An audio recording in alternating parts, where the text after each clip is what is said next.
ஆமாம், சத்தம் சரியாக வர மாட்டுது. ஹல்லேலூயா. ஆமென். தேவன் நல்லவராக இருக்கிறார். ஆமென். ஆமாம், இந்த மாலை ஆராதனையை வந்து உங்களை கர்த்தர் ஆசீர்வதிப்பாராக. வேதம் சொல்லுது, கர்த்தரை தேடுகிறவர்களுக்கு ஒரு நன்மையும் குறைவுபட்டு போகாது. ஆமென். ஆமாம், நம்ம இந்த மாலையிலும் காலை எப்படி வந்தோமோ அதே போல் மாலையும் கர்த்தரை தேடி வந்திருக்கிறோம். ஆமென். அதனால் நிச்சயமாய் கர்த்தர் அவருக்காக நாம் செலவிடுகிற நேரங்களை கர்த்தர் ஒருபோதும் வீணாக்க மாட்டார். ஆமென். ஹல்லேலூயா. ஆமாம், இன்றைக்கி என்ன நாள் அப்படின்னு தெரியுங்களா உங்களுக்கு? ஃபாதர்ஸ் டே. வருஷத்துக்கு வரும்போது தான் அப்பாவுக்கு ஃபோட்டோ போட்டு, அப்பா மாரி இருக்கலாம் ஃபோட்டோ போட்டு செலிப்ரேட் பண்ணுவோம். அது முடிஞ்சோன்னே அந்த ஃபோட்டோ அழிக்கிற மாதிரியே நம்ம என்ன செய்வோம்? ஆமாம், அவங்க என்ன பண்ணுவோம்? அழைச்சிடும். அப்படி இல்லை, ஃபாதர்ஸ் டே நமக்கு ஒரு தகப்பன் உண்டு. அவர் தான் கர்த்தராகிய இயேசு கிறிஸ்து. அவர் மரிக்காதவர். ஆமென். அவர் மரணத்தை பார்க்காதவர். ஹல்லேலூயா. மரணத்தை ஜெயமாய் மாற்றியவர். ஆமென். ஆமாம், இன்றைக்கி இருக்கிற இன்னொரு 15 minutes தான் நம்ம முடிச்சிடுவோம். நினச்சிக்கிங்களேன், மணி இப்போ 7:15 நினைக்கிறேன், 7:30 மணிக்கு நான் முடிச்சிடுவேன். நமக்கு ஒரு தகப்பன் உண்டு. நம் தகப்பன் யார்? ஆமென். அவர் எப்படிப்பட்டவர், அவர் குணாதிசயங்கள் எப்படின்னு பார்த்து நம்ம கடந்து போகலாம். அதை பற்றி தான் இன்றைக்கி பேச போகிறோம். ஆமென். நம்முடைய தகப்பனின் இதயம் ஒரு லெகுவான இதயமாய் காணப்படுகிறது. ஆமென். அவர் இதயம் மன உருக்கமுள்ள இதயமாய் காணப்படுகிறது. ஆமென். அதை பற்றி தான் இன்றைக்கி பார்க்க போகிறோம். நம்முடைய தகப்பன் எப்படிப்பட்டவராக இருக்கிறார். நான் பேசுகிறது நம்ம உலகத்தில் இருக்க தகப்பன் அல்ல, நம்மோடு கூட வாசம் செய்கிற கர்த்தராகிய இயேசு கிறிஸ்துவை குறித்து நான் பேசி கொண்டிருக்கிறேன். ஹல்லேலூயா. ஆமாம், அவர் தான் ஒரு நல்ல தகப்பனாக இருக்கிறார். ஆமென்.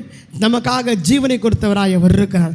வாசிப்போம், ரோமர் 4:21. நம் தகப்பன் சொன்னதை நிறைவேற்றுகிறவராக இருக்கிறார். நம் தகப்பன் நம்மை விட நம்ம நேசிக்கிறவராக இருக்கிறார்.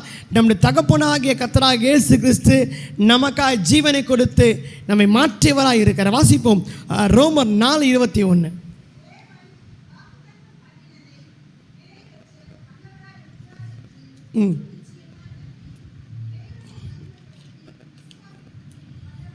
அக்கா இன்னொரு முறை சத்தமாக வாசிங்க. அக்கா கொஞ்சம் சத்தமாக வாசிங்க. இன்னொரு முறை சத்தமாக வாசிங்க.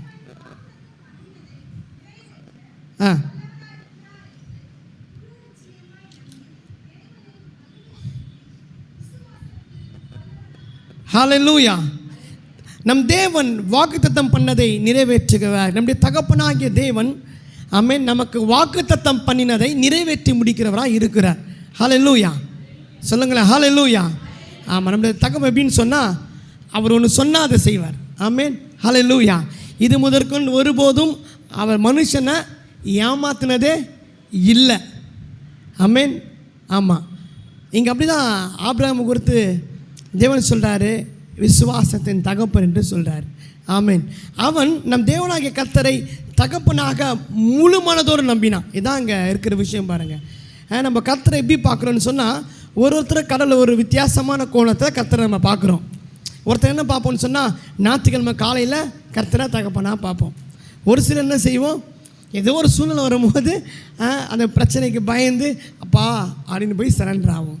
ஆனால் வேதம் சொல்லுது, நம் தகப்பனாகிய கர்த்தர் நம்மை காக்கிறவர், உறங்குவதும் இல்லை, அவர் தூங்குவதும் இல்லை. இந்த மொழிபெயர்ப்பில் இப்படி சொல்லுது, கர்த்தர் தெய்வம் என்று சொல்லுது. இன்னொரு மொழிபெயர்ப்பு சொல்லுது தகப்பன் அப்படின்னு சொல்லுது. ஆமென். கர்த்தருக்கு இன்னொரு பெயர் என்ன? தகப்பன். Hallelujah. It's a father. Amen. நம்ம அப்பாவாக இருக்கிறார். ஹல்லேலூயா. அவர் சொல்ல எதுக்காக அவர் நம்ம மத்தியில் வாசம் செய்கிறான்னு சொன்னால், நம்மோடு கூட வாசம் செய்தவருக்கு ரொம்ப இஷ்டம் பாருங்கள். ஆமென். எனக்கு தெரிஞ்ச ஒரு அண்ணன் இருக்கார் பாருங்கள். அவருக்கு 2 பிள்ளைங்க இருக்கிறாங்க. எப்போ அவருக்கு லீவு கிடைச்சாலும் சரி, ஒரு 2 நாள் லீவு கிடைச்சாலும் போதும், அந்த ஒரு நாள் என்ன செய்வார்? ஜெபம் பண்ண செலவு பண்ணுவார். இன்னொரு நாள் அவங்க பிள்ளைங்களை கூட்டு என்ன செய்வார்? அவர்கிட்ட இருக்கிற காசு எப்படி இருக்குதோ அந்த அளவுக்கு என்ன பண்ணுவார்? கூப்பிட்டு போய் அந்த பிள்ளைங்களை சந்தோஷமாக நாட்களை செலவழிப்பார். இன்னொன்று செய்வார், ஒரு ஃபோன் என்ன செய்வார்? ஆஃப் பண்ணிவிடுவார். சேர்த்த சொல்லுவார், என்கிட்ட சொல்லுவார், நான் ஒரு முக்கியமான வேலைக்காக போகிறேன், ஃபேமிலியை கூப்பிட்டு போகிறேன், எதுனா இருந்தால் உன் நம்பருக்கு நான் ஃபார்வர்ட் பண்ணுறேன், நீ என்ன பண்ணி எனக்கு பதிலாக வேலை செய். அப்போ பாருங்கள், இந்த உலகத்தின் தகப்பனாக இருக்கிறவர்களே தன் பிள்ளைகளுக்காக நல்ல ஈவுகளை கொடுக்க அறிந்து இருக்கும்போது, நம்மை அழைத்த, நம்மோடு கூட வாசம் செய்கிற, நமக்காய் ஜீவனை கொடுத்த, நமக்காய் மீண்டும் வரப்போகிற தகப்பனாகிய தெய்வம் ஆமென் அதிகமாய் செய்வார். ஆமென். இவங்க கொஞ்சம் நம்ம பிள்ளைகளுக்கு நாம் கொஞ்சம் செய்வோம், ஆனால் தேவன் நமக்காக அதிகமாய் செய்ய காத்திருக்கிறார். ஆமென். இது இந்த ஆபிரகாம் என்ற ஒரு மனுஷன் ரொம்ப தெளிவாய் புரிஞ்சுட்டு இருந்தான். கர்த்தர் ஒரு பக்கம் தெய்வமாக இருக்கிறார். ஆமென். கர்த்தர் ஒரு பக்கம் தகப்பனாக இருக்கிறார். நீ எந்த அளவுக்கு கர்த்தரை தெய்வம்னு சொல்றியோ அந்த அளவுக்கு நீ கர்த்தரை தெய்வம் அப்பா என்று கூப்பிடத்தக்கதான புத்திய சுவீகாரத்தை உனக்கு கொடுத்துருக்கிறார். ஆமென். ஹல்லேலூயா. வாசிங்க ரோமர் 8:15 வாசிங்களேன். அவர் எப்படி இருக்காருன்னு மட்டும் பார்ப்போம். என்ன உரிமையை கொடுத்துருக்கிறாரு. நம்ம சும்மா சும்மா அப்பான்னு சொல்லலை, அவர் உண்மையாய் கொடுத்து. வாசிங்கண்ணே யாராவது வாசி. அந்தபடியே திரும்பவும் நீங்கள் பயப்படுவதற்கு அடிமை தினத்தின் ஆவியை பெறாமல் அப்பா பிதாவே. ஆமென். அப்பா பிதா ரெண்டும் அவர் தான். அப்பாவும் அவரே, தெய்வமும் அவரே. எப்படின்னு சொன்னால், எந்த இடத்துலலாம் அவர் கடவுளாய் செயல்பட்டு நம்ம மீட்க வேண்டுமோ அப்போல்லாம் அவர் கடவுளாக வந்து மீட்பார். எந்த இடத்துல தகப்பனாய் வந்து நமக்காய் மீட்க வேண்டுமோ அந்த இடத்துல தகப்பனாய் அவர் செயல்படுகிறவராக இருக்கிறார். அவருக்கு 2 விதமான வேரியேஷன்ஸ், 2 விதமான வித்தியாசத்தை அவர்கிட்ட பார்க்க முடியும். ஒருபோது மனதுருகிற தெய்வமாக பார்க்க முடியும், ஒரு இடத்துல மனதுருகிற அப்பாவை அவரை பார்க்க முடியும். ஹல்லேலூயா. அவர் குணம் அப்பாவின் குணமாய் காணப்படுகிறது. எல்லாருக்கும் இந்த சம்பவம் தெரியும். இந்த நல்ல குமாரன் கெட்ட குமாரன் ஒரு சம்பவத்தை நம்ம லூக்கால வாசிப்போம். அடிக்கடி இது கேட்போம். சின்ன வயசில் நாடகம்லாம் கூட போட்டிருப்பாங்க பிள்ளைங்கள்லாம் பாருங்கள். அது ரொம்ப தெளிவாய் சொல்லுது. ஆமென். அவனுக்கு புத்தி தெளிந்த போது அந்த கெட்ட குமாரனாக இருந்த அந்த மனுஷன் தனக்குள்ள ஒரு நிதானத்தை கர்த்தர் கொடுக்கும்போது, ஒரு தெளிவை கொடுக்கும்போது அவன் யோசிக்கிறான், என் தகப்பன் வீட்டில் அநேக வாசஸ்தலங்கள் உண்டு, எனக்காய் அவர் ஒரு இடத்தை கொடுக்க ஆயத்தமாக இருக்கிறாரு. இனி நான் அடிமையாய் போய் வேலை செய்வதை காட்டிலும் என் தகப்பனின் சமூகத்தில் நான் பிள்ளையாய் சேருவது நலமாக இருக்கும் என்று சொல்லி என்ன செய்கிறாரா, தான் தகப்பன் நோக்கி ஓடி வரான். பட் அங்கே தான் ட்விஸ்ட்டு பாருங்கள். இங்கே இவன் நினைக்கிறான், நான் வந்து எங்கள் அப்பாவை தேடி போகிறேன். ஆனால் அங்கே தெய்வம் அப்படிப்பட்டவர் அல்ல. நீ தேவ சமூகத்தில் உன்னை திரும்பி வரலாம் நினைக்கும் போது அவர் இறங்கி வந்துடுகிறார். ஆமென். நம்ம ஒரு ஸ்டெப்பு தான் காலை வைப்போம், ஆனால் அவர் அநேக ஸ்டெப்புகள் எடுத்து வைத்து அவர் என்ன செய்வார், அந்த இடத்துல அவனை அணைத்து அவனை முத்தம் செய்து சொல்கிறாராம், என் மகன் காணாமல் போனால் மீண்டுமாய் அவன் வந்தான், என்ன செய்யுங்க, போயிட்டு விருந்து வைங்கன்னு சொல்லி அவன் கையில் மோதிரம் போட்டு அவனை கட்டி அணைச்சி அவனை நேசிக்க ஆரம்பிக்கிறார். ஆமென். சட்டப்படி சொத்தை ஏமாற்றி செலவு பண்ணி கெட்டு போய் வந்தவனுக்கு நிச்சயம் அடி தான் கொடுக்கணும். ஆமாவா இல்லைங்களா? ஃபஸ்ட்டு அடிப்போம், அப்புறம் என்ன பண்ணுவோம், சேர்த்துப்போம். ஆனால் இந்த தகப்பன் கொஞ்சம் சற்று வித்தியாசமானவராக இருக்கிறார். நம்முடைய தகப்பன் ரொம்ப வித்தியாசமானவராக இருக்கிறார். ஆமென். நாம் திரும்பி வரும்போது உண்மையான மனம் திரும்புதலோடு தேவ சமூகத்தில் நம்மை தாழ்த்தி ஒப்பு கொடுக்கும்போது நமக்கு புதிய வாழ்க்கையை கொடுக்கிறார். ஹல்லேலூயா. புதிய பலனை கொடுக்கிறார். ஹல்லேலூயா. புதிய சுகங்களை கொடுக்கிறவராக இருக்கிறார். ஹல்லேலூயா. பாவத்தின் சம்பளமாகிய மரணத்தை அவர் எடுத்துக்கொண்டு நமக்கு ஜீவனை கொடுத்து கொண்டிருக்கிறார். ஆமென். ஹல்லேலூயா. இன்றைக்கி பாவம் செய்கிறவெல்லாம் சாகணும்னு சொன்னால் இந்த உலகத்தில் ஒரு மனுஷன் இருக்க முடியாது. அப்படி தானே மாற்றி சொல்கிறேன்னா? இல்லை, பாவம் பண்ண மனுஷன்லாம் ஆண்டவர் தலை எடுத்துருவார் அப்படின்னு சொன்னால் ஒரு மனுஷன் உலகத்தில் என்ன பண்ண முடியாது, இருக்க முடியாது. ஒருவேளை அவங்க பிஷப்பாக இருக்கலாம், ஒருவேளை விசுவாசிகளாக இருக்கலாம், ஒருவேளை யாராக இருக்கலாம். ஆமென். ஆனால் பாவத்தின் சம்பளத்தை தேவன் கொடுக்கிறவராக இருக்கிறார். அவர் அதை எடுத்துக்கொள்கிறவராக இருக்கார். ஹல்லேலூயா. ஆமாம். இங்கே பார்க்கணும் பாருங்கள், இந்த ஆபிரகாம் மனுஷன் ரொம்ப தெளிவாய் ரொம்ப அழகாய் ஒன்றை புரிந்து கொள்கிறான். எங்கள் தகப்பனின் குணம், ஆமென், விசுவாசத்தின் அடிப்படையில் தான் இருக்குது. நாம் எந்த அளவுக்காய் கர்த்தரை நம்புகிறோமோ அந்த அளவுக்காய் கர்த்தர் கிரியை செய்வார். ஆமென். நீங்கள் கர்த்தரை கொஞ்சமாக நம்பினா கர்த்தர் கொஞ்சமாக வேலை செய்வாங்க. நீங்கள் கர்த்தரை நீ ரொம்ப நம்பும் போது அந்த அளவுக்கு என்ன பண்ணுவார். ஆமாம். ஒரு இடத்துல சொல்கிறாங்க, வாங்க அங்கே நிறைய ஆயில், நிறைய எண்ணெயை, ஒரிஜினல் எண்ணெயை நான் உங்களுக்கு தரேன் அப்படி உங்கள்கிட்ட யாருன்னா சொன்னாங்கன்னா நீங்கள் என்ன எடுத்துகிட்டு போவீங்க, என்ன பாத்திரம் கொண்டு போவீங்க, சொல்லுங்கள், எவ்வளோ எடுத்துகிட்டு போவீங்க? சொல்கிறாங்க, எத்தனை லிட்டரும் நீங்கள் எடுத்துகிட்டு போகலாம், இந்த இடத்த எண்ணெயே குறையாது அப்படின்னு சொன்னால் நம்ம என்ன செய்வோம்? 1 லிட்டர் பாட்டில் எடுத்துகிட்டு போவோமா? நிச்சயம் கூப்பிட்டு போக மாட்டோம். வீட்டில் இருக்கிற பெரிய பாட்டில் எடுத்துகிட்டு தேடுவோம் இல்லை? ஸோ அதை போல் தேவன் அப்படிப்பட்டதாக இருக்க. விசுவாசம் எந்த அளவுக்காய் நாம் கிரியினால் காட்டுகிறோமோ அந்த அளவுக்காய் விசுவாசத்தை அவனே செய்கிறாரு, அங்கீகாரம் பண்ணுகிறா இருக்க. இங்கே அப்புறம் அப்படி தான் சொல்கிறான் பாருங்கள், ரொம்ப தெளிவாக அழகாக சொல்கிறாரு பாருங்கள். ஆமென். அவனுக்கு நீதியாக என்ன பண்ணுது, எண்ணப்பட்டது. தேவன் வாக்குத்தத்தம் பண்ணதை நிறைவேற்ற வல்லவராக இருக்கிறார். அவர் வாக்குத்தத்தம் பண்ணிட்டாரு. நீங்கள் கேட்கலாம், இன்னைக்கு ஆபிரகாமுக்கு தானே கொடுத்துருக்காரு. இல்லை, புதிய ஏற்பாட்டில் கடைசியாக சொல்கிறது வசனம், அவர் நமக்காக பாடுகளை ஏற்படுத்தி கொண்ட பிரதான ஆசிரியராக இருக்கிறார். நம்முடைய பாவங்களை ஏற்றுக்கொண்ட கடவுளாய் அவர் இருக்கிறார். ஹல்லேலூயா. இந்த அவருடைய உள்ளம் தகப்பன் லெகுவாக இருக்குது பாருங்க. அவர் சங்கீதம் சொல்லுது, அவர் விழுகிற யாவரையும் மடங்கடிக்கப்பட்ட யாவரையும் அவர் தூக்கி விடுகிறாராக இருக்கிறார். ஆமென், ஹல்லேலூயா. இன்னைக்கு தள்ளுற கூட்டம் அதிகம் உண்டு. இன்னைக்கு தள்ளுற கூட்டம் அதிகமாக இருக்குது. ஆனால் தூக்கிற கூட்டம் என்ன இங்கே ரொம்ப குறைவு. ஆனால் தேவன் அப்படிப்பட்டவரல்ல, விழுகிறவனை. அவருக்கு இன்னொரு பெயர் வேதம் சொல்லுது, நல்ல சமாரியனாக இருக்கிறார் அவர். ஆமென். குட் ஷெப்பர்ட், நல்ல சமாரியனாக இருக்கிறார். ஆமென்.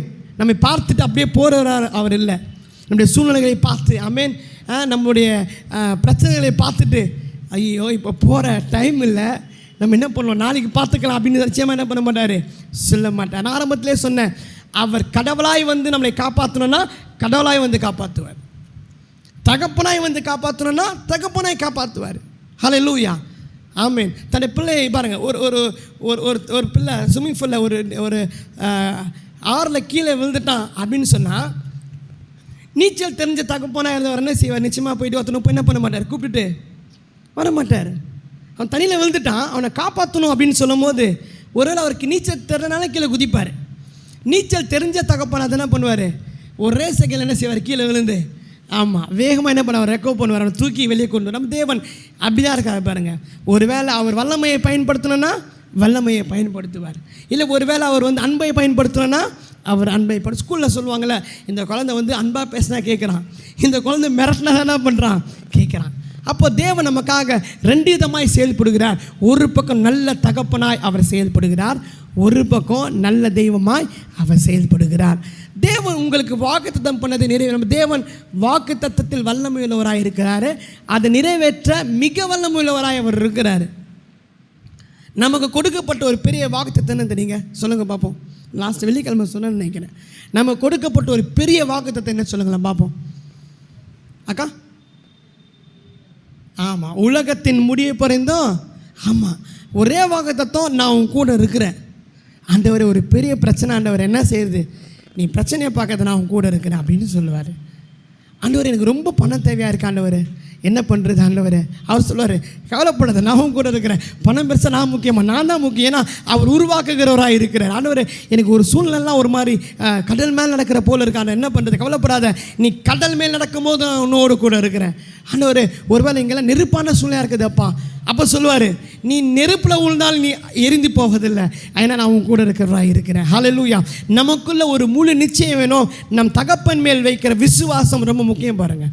நமக்கு ஒரு முழு நிச்சயம் வேணும் பாருங்கள். என்ன நிச்சயம்னா, என் தகப்பன் என்னை ஒருபோதும் கைவிட மாட்டார். ஹல்லேலூயா, ஹல்லேலூயா. இந்த நிச்சயம் நமக்கு ரொம்ப முக்கியமான ஒரு உறுதி வேணும் பாருங்கள். ஆபிரகாம் சொல்கிறான், இந்த வாக்குத்தத்தத்தை ஆண்டவர் ஆபிரகாம் பார்த்து வாக்குத்தத்தத்தை கொடுக்குறாரு, வானத்தின் நட்சத்திரத்தை போல உன் சந்ததி பெருகும்னு சொல்கிறாரு. அந்த வாக்குத்தத்தத்தை அவர் கொடுக்கும்போது அவனுக்கு சூழ்நிலையே இல்லை, வயது சென்றவனாக இருந்தான். ஆனால் தேவன் வாக்குத்தத்தம் பண்ணதை நிறைவேற்றுகிறதற்கு வல்லமை உள்ளவராக இருக்கார். அந்த ஆபிரகாம் தேவனுக்கு ஒரு பெயர் வைக்கிறாரு, இல்லாதவைகளை இருக்கு என்று அழைக்கிற தேவனாக இருக்கிறார். ஆமென். எதுவுமே இல்லாத போது அதை உருவாக்குகிறவர். ஹல்லேலூயா, ஹல்லேலூயா. நம் தேவன் வாக்குத்தத்தம் பண்ணதை நாம் நிச்சயமாக நம்பிக்கொண்டிருக்கணும். 18 வாசிங்களா, அதே 4:18 வாசிங்களேன். எப்படி கர்த்தரை நம்பணும்னு சொல்லி நான் முடிக்கிறேன், நேரம் ஆயிட்டு.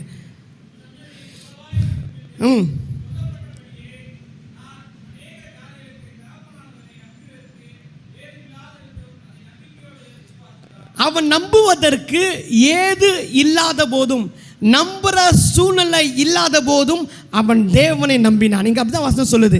ஆமென். நம்முடைய தகப்பன் எப்படின்னு சொன்னால் ஈஸியாக உருவாக்கிடுவார். ஹல்லேலூயா.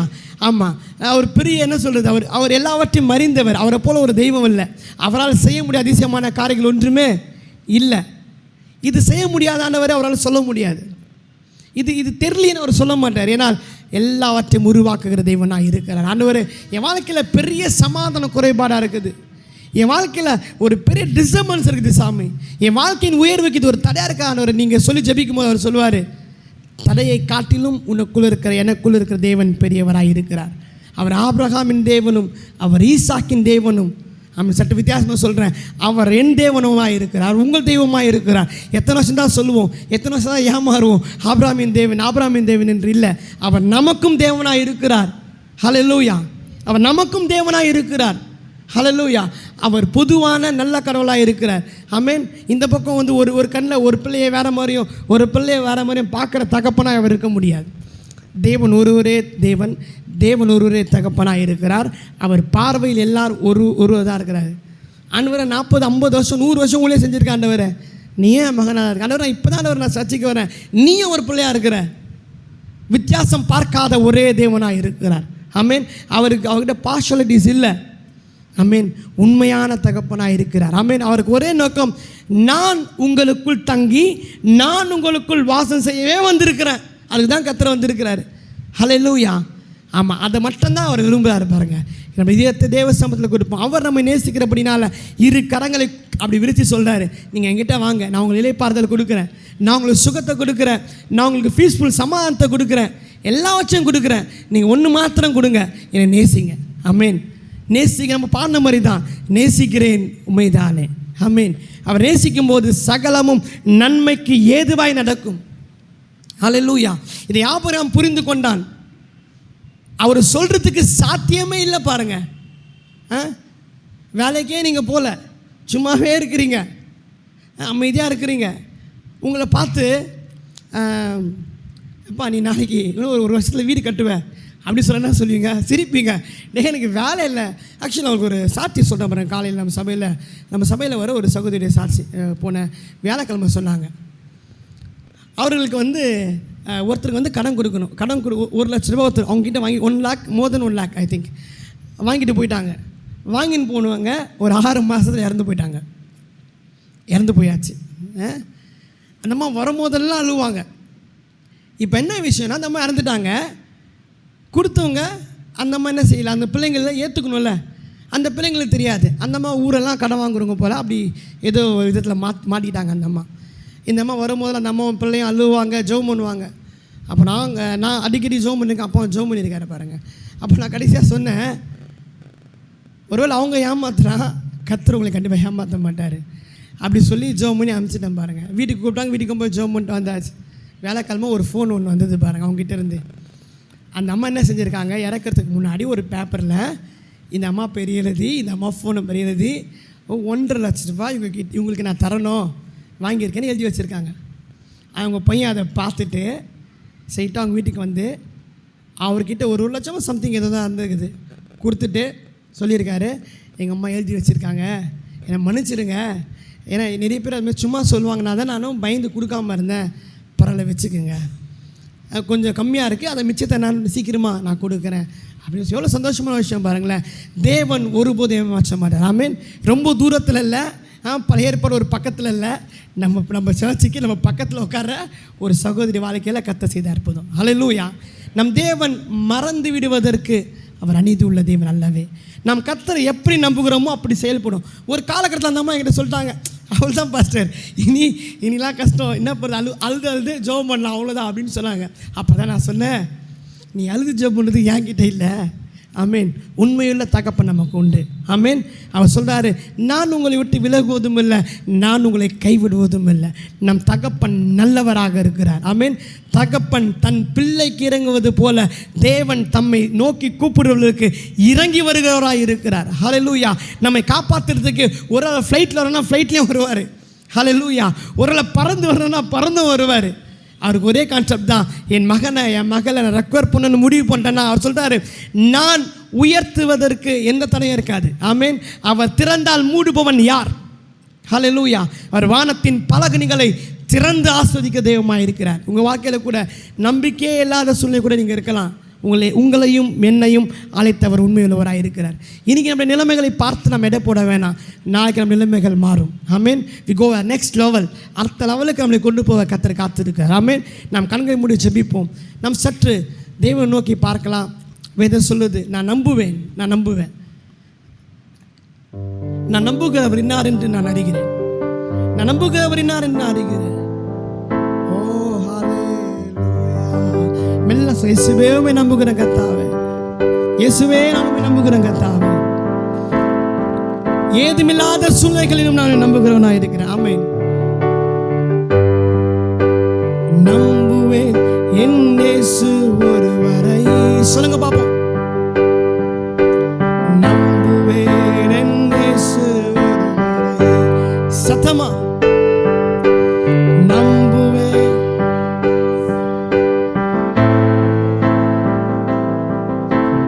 நம்புவேன் என் இயேசு ஒருவரை. One more time எல்லாம் சேர்ந்து நம்புவேன். நம்புவேன் என் இயேசு.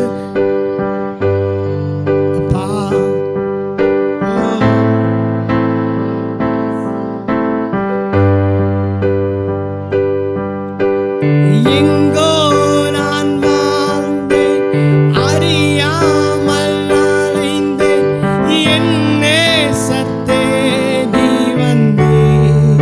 சொல்லுங்களேன்.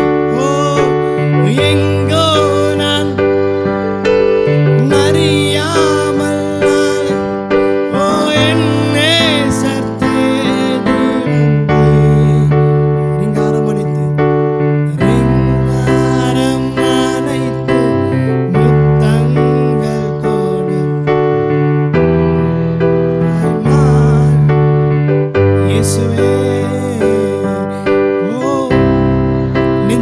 அணைத்து அப்பா முத்தங்கள்.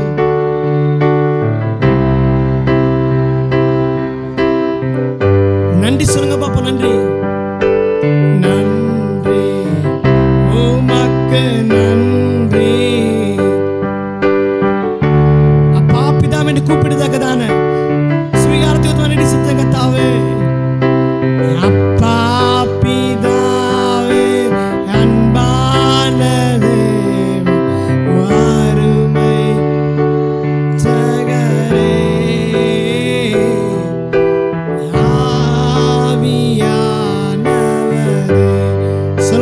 அப்பா பிதாவே. அப்பா பிதா எங்களை நேசிக்கிற தெய்வமே, எங்க தகப்பனே அப்பா, எங்க மேல் கிருபையா எங்கள் மேல் இரக்கமா இருக்கிறவர், மகிமையா எங்கள் மேல் இருக்கிறவர் அப்பா.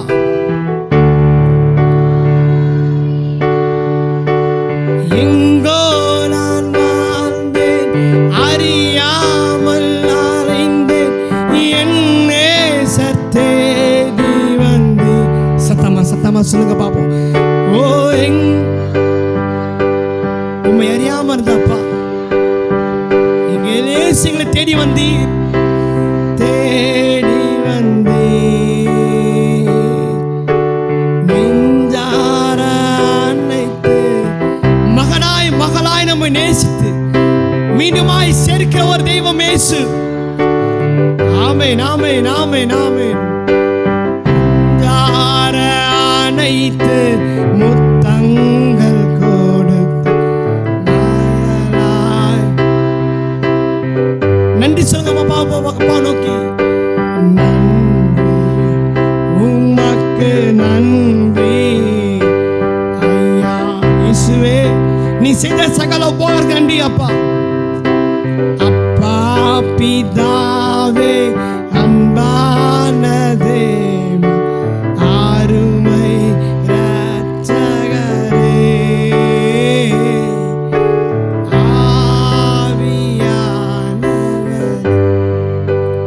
பரிசுத்தமும் இரக்கமும் எங்கள் பிதாவே, உடைய கிருபைக்கா இரக்கத்துக்கா நின்று சித்தங்க கர்த்தாவே.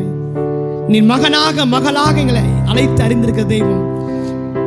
நீ ஒரு பக்கம் எங்களுக்கு தெய்வமா இருக்கிறீங்க, ஒரு பக்கம் எங்களுக்கு தகப்பனா இருக்கிறீங்க சாமி. நீர் எங்களுக்கு போதித்து நாங்கள் நடக்க வேண்டிய வழிகளை எங்களுக்கு காட்டுகிறவர், எங்கள் மேல் கண் வைத்து எங்களுக்கு ஆலோசனை சொல்கிறவர், எங்களோடு கூட வாசம் செய்கிறவர் சாமி.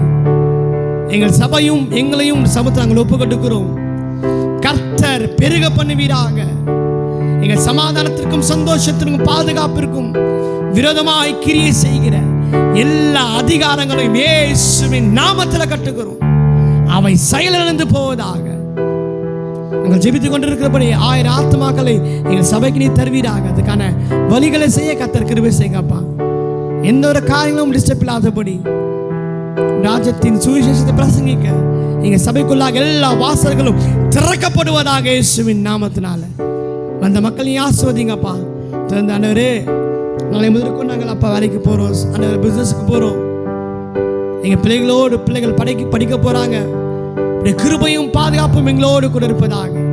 மகிழ்ச்சியாய் நாங்கள் சந்திக்கும் போது கர்த்தர் செய்த நன்மைகளை நாங்கள் சொல்லி சந்திக்க கிருபை செய்யுங்க. எல்லா மகிமையும் செலுத்துகிறோம் கர்த்தராகிய இயேசுவின் நாமத்தினால் எங்கள் பிதாவே. சேர்ந்து சொல்லுவோம், என் ஆத்துமாவே கர்த்தரை ஸ்தோத்திரி, என் ஆத்துமாவே கர்த்தரை ஸ்தோத்திரி, சகல ஹல்லேலூயா, ஹல்லேலூயா, ஹல்லேலூயா, ஆமென்.